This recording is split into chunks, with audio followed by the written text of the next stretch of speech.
வீட்டுக்குள்ளே இருந்திருக்கலாம், இல்லை பயந்து மாடிக்கு ஓடி இருக்கலாம். அது எது வேணுமோ அது ரெண்டாவது அப்பாற்பட்ட விஷயம். மூச்சு திணறி இறத்தல் என்பது உங்களை அமுக்கி பிடிச்சி வாயையும் மூக்கையும் பொத்துனா மூச்சு திணறி தானே இருப்பீங்க. ரிசல்ட்டு போஸ்ட்மார்ட்டத்தில் அப்படி தானே வரும். லங்கு வெடிச்சு தானே இறந்துருப்பீங்க. ஸோ அது நம்ம ஏற்றுக்கக்கூடிய விஷயமா இல்லை. அவங்க வந்து இந்த லோக்கலில் கஞ்சா விற்கிறவங்க, சரக்கு இந்த பிளாக்கில் பாட்டில் ஓட்டுறவங்கள வந்து எஸ்பி ஆஃபீஸுக்கு கம்ப்ளைண்ட் பண்ணுவாங்களாம், இந்த மாதிரிலாம் அவங்க விற்கிறாங்கன்னு. அப்போ அவங்களுக்கும் இவங்களுக்கும் ஒரு சின்ன கிளாஷ் ஏற்பட்டிருக்கு. அந்த கிளாஷில் வந்து உன் குடும்பத்தை பழிவாங்கிற மாதிரி அப்படின்னு அவர்கள், இது ஒரு சில காவல்துறையில் இந்த தவறுகள் நடக்குது. அது நம்ம இல்லைன்னு மறுக்கிறதுக்கெல்லாம் இல்லை. ஆனால் அது மாதிரி இருக்கக்கூடாது. ஏன்னா இந்த சமுதாயத்து மேலே அக்கறை வச்சு ஒருத்தவங்க புகார் கொடுக்குறாங்க, அவங்களே போட்டு விட்டோம்னா அப்புறம் என்ன வருது சொல்லுங்கள். இப்போ அவங்கள ஏதாவது பண்ணியிருந்தா கூட எவ்வளோ பெரிய சங்கடம். அது எல்லாருக்குமே. அவனை வந்து பக்கத்து வீட்டில் மாடியிலே பிணமாக கிடக்கிறாங்கிறது வந்து நம்ம ஏற்றுக்க முடியாது. பல்லடத்தில் வந்து வெஃபன்ஸ் பயன்படுத்தப்பட்டிருக்கு, ராடு, இரும்பு ராடு. இங்கே அதெல்லாம் இல்லையே. பிஞ்சு பூவை நசுக்கிற மாதிரி நசுக்கிட்டாங்களே. அந்த பகுதியில் கிட்டத்தட்ட 100க்கும் மேற்பட்டவர்களை காவல்துறை கஸ்டடி எடுத்து விசாரிச்சுக்கிட்டு இருக்காங்க, நடந்துக்கிட்டு தான் இருக்குது. இந்த நிலையில் அவங்க தாத்தா, அவங்க அம்மா, அவங்க அப்பா 3 பேரும் தற்கொலை பண்ணிக்கிறதுக்கு முயற்சி பண்ணுறாங்க. இப்போ கண்டுபிடிக்கல போலீஸு, நாங்கள் ஏழைன்றதுனால எங்களை கண்டுபிடிக்கல அப்படின்னு. பட் எனக்கு தெரிஞ்சு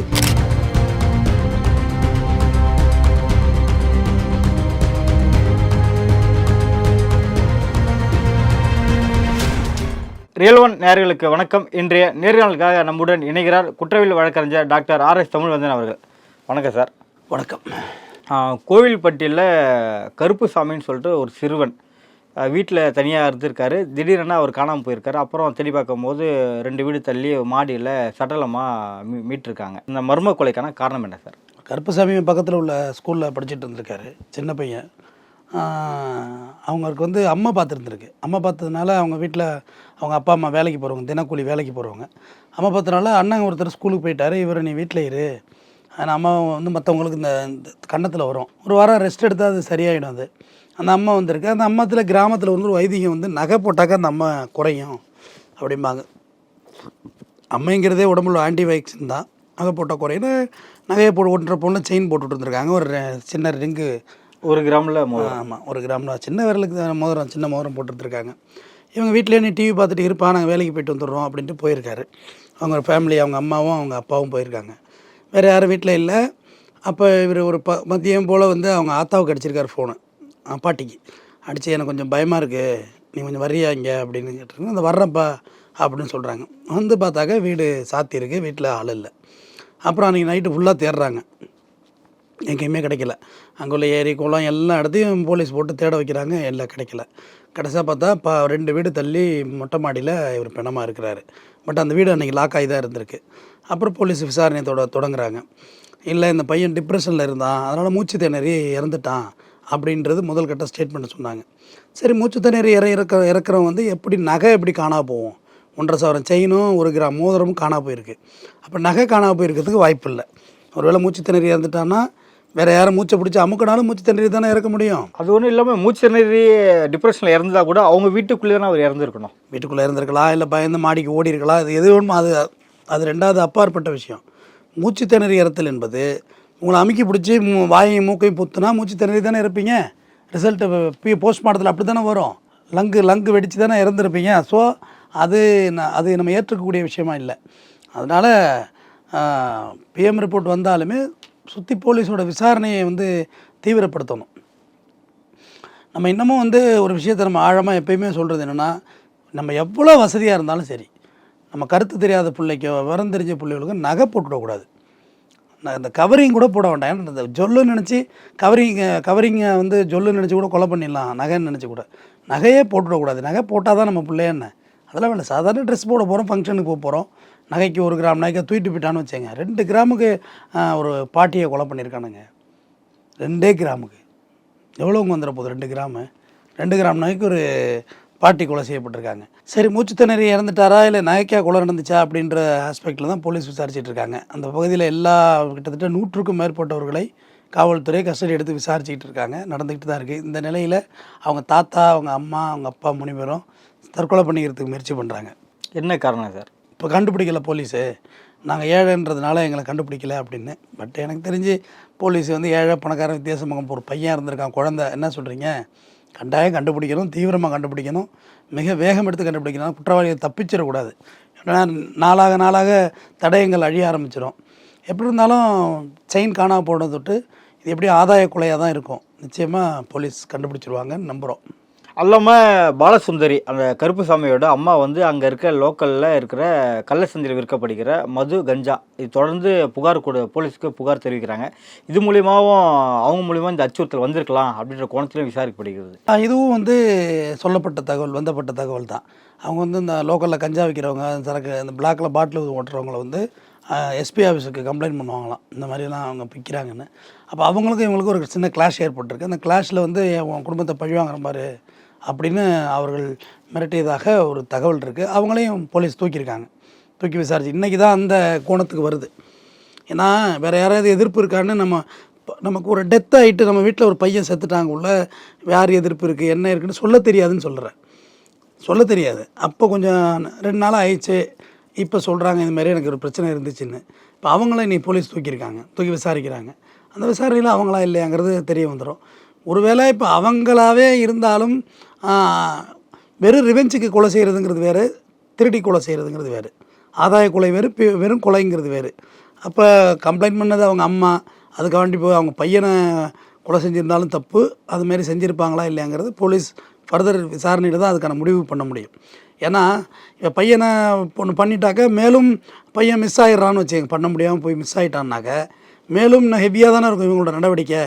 போலீஸை வந்து இப்போ பண்ணிட்டாங்கன்னு இப்போ அதனால் அந்த கோணத்துலேயும் போலீஸ் விசாரிச்சுட்டு இருக்காங்க. அந்த லோக்கலில் பிளாக் மார்க்கெட்டில் விற்கிற அந்த மது, கஞ்சா இது எதிர்த்து அவங்க கம்ப்ளைண்ட் பண்ணியிருக்காங்க. அவங்களோட துணிச்சல் எப்படி பார்க்குறீங்க சார்? இல்லை, எல்லா இந்தியன் சிட்டிசனுக்கும் இது இருக்க வேண்டிய கடமை தான். ஒரு பெண்ணாக எடுத்து போயிருக்காங்களே. நிச்சயமாக நம்மளை சுற்றி நடக்கிற அக்கிரமத்தையும் அழிச்சாட்டியத்தையும் எக்ஸ்ப்ளாட்டேஷனும் வந்து நம்ம பொறுத்துக்கிட்டு இருக்கணுங்கிற அவசியம் கிடையாது. நம்ம கட்டாயமாக அதுக்கு எதிரான குரலை கொடுக்கணும். அவங்களுக்கு ரொம்ப சந்தோஷம் அவங்க அது மாதிரி குரல் கொடுத்ததுக்கு. மறுபடி அவங்களுக்கான பாதுகாப்புக்குரிய பாதுகாப்பை காவல்துறையினை வழங்கியிருந்திருக்கணும். அவங்களுக்கு இவ்வளோ பெரிய பிரச்சனையை கொடுத்துருக்கூடாது, நடவடிக்கை எடுத்திருக்கணும். இவங்க கொடுத்த கம்ப்ளைண்ட்டை ரகசியமாக விசாரிச்சிருக்கணும். இப்போ இந்த பெட்டிஷனை வந்து இவங்க தான் கம்ப்ளைண்ட் கொடுத்தாங்கன்னு சொல்லிடக்கூடாதுல்ல, ரகசியமான முறையில் விசாரிச்சிருந்துருக்கணும். அது காவல்துறை கொஞ்சம் கவனமாக இருந்திருக்கணுங்கிறது தான் என்னோட கருத்து.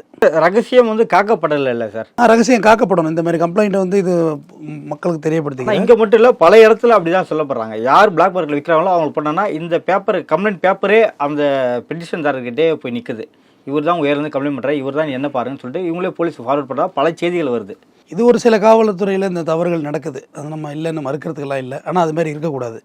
ஏன்னா இந்த சமுதாயத்து மேலே அக்கறை வச்சு ஒருத்தவங்க புகார் கொடுக்குறாங்க, அவங்களே போட்டு விட்டோம்னா அப்புறம் என்ன வருது சொல்லுங்கள்? இப்போ அவங்கள ஏதாவது பண்ணியிருந்தா கூட எவ்வளோ பெரிய சங்கடம். அது எல்லாருக்குமே உயிர் வலி பொதுவானது தான். நெறியாளர் எந்த உயிராக இருக்கட்டும், உயிர் வலிங்கிறது பொது தான்.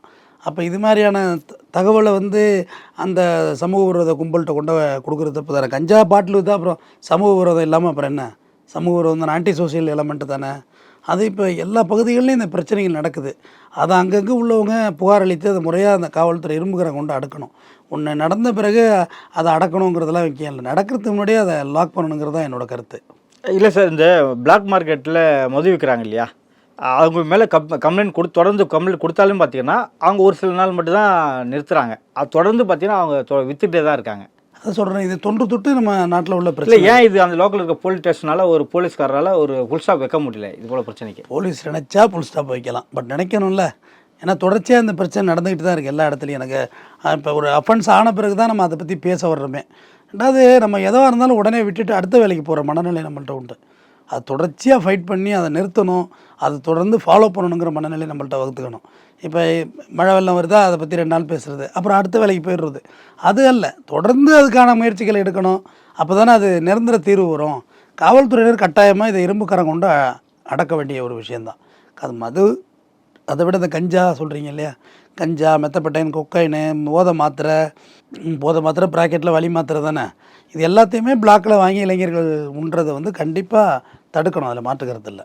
இது வரைக்கும் கருப்புசாமி கொள்ளையில் எந்த எவிடன்ஸும் கிடைக்கல, அடுத்த கட்ட இடத்துக்கும் நகர்களை அப்படின்னு சொல்லிட்டு எடப்பாடி பழனிசாமி அவர்கள் ஒரு கண்டனத்தையும் பதிவு பண்ணியிருக்காரு.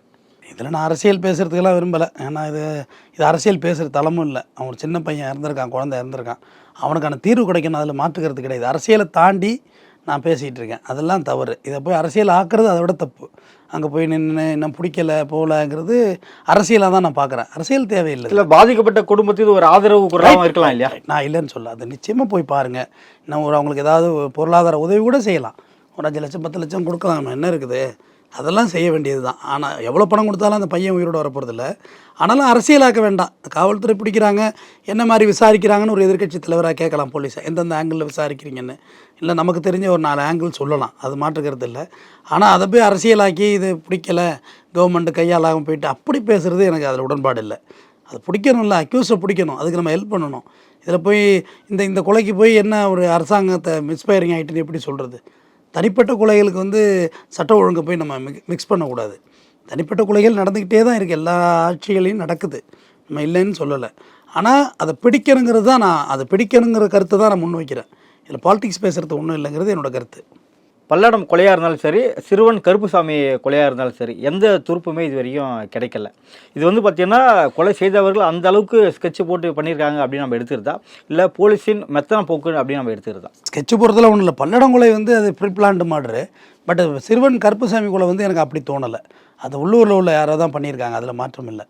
பல்லடம் அது பல ஆஸ்பெக்டில் நம்ம பேசிட்டோம், நம்மளே நிறையா பேசியிருக்கோம் அதை பற்றி. ஆனால் அது பலரும் சந்தேகப்பட வேண்டியதாக இருக்குது. ஏன்னா அது எல்லாருமே ஏஜ்டு ஃபெலோஸ். இப்போ செந்தில்குமார் அவருக்கு இப்போ பொருளாதாரத்தை லாஸ் பண்ணியிருக்காரு, ஃபினான்ஸு, அப்புறம் அதை வச்சு நில குத்தகை, அவர் பவாரியஸ், இப்படி பல ஆங்கிள், நகை 8 சவரன் நகை மிட் நைட்டில் நடந்தது. ஆனால் இவன் ஒரு சின்ன பிள்ளை, பள்ளியெடுத்து போகிற பிள்ளை, அவனை பக்கத்து வீட்டில் மாடியிலே பிணமாக கிடக்கிறாங்கிறது நம்ம ஏற்றுக்க முடியாது. பல்லடத்தில் வெஃபன்ஸ் பயன்படுத்தப்பட்டிருக்கு, ராடு, இரும்பு ராடு. இங்கே அதெல்லாம் இல்லையே. இப்போ பிஞ்சு பூவை நசுக்கிற மாதிரி நசுக்கிட்டாங்களே.